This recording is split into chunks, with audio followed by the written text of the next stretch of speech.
Pulezidenti olunaku olwaleero akomezzaawo amabaga abiri okuli ebbaga ery'ensikirano SAAKO n'ebbago ery'okukabasanya abakyala. Ono nno alagidde palaamenti ebeeko ennongoozi zirina okukola.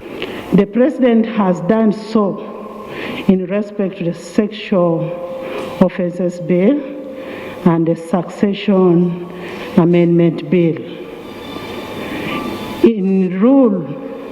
The rules of procedure of Parliament of Uganda in Rule 143.1, the surviving spouses share about 50 to 80%, and reducing the dependent relatives share from 49 to 20%.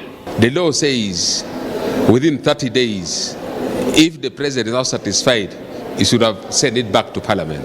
But now it's coming to 3, 4, 5 months without, and he sends to Parliament. It means he's doing it in an I don't care attitude. Otherwise the President alina obuyinza okukomyawo etteeka bw'aba alinawo obuwaayiro bwe yeemulugunyaako ne engeri gy'akikomezzaawo nakyo kirina amateeka agakifuga.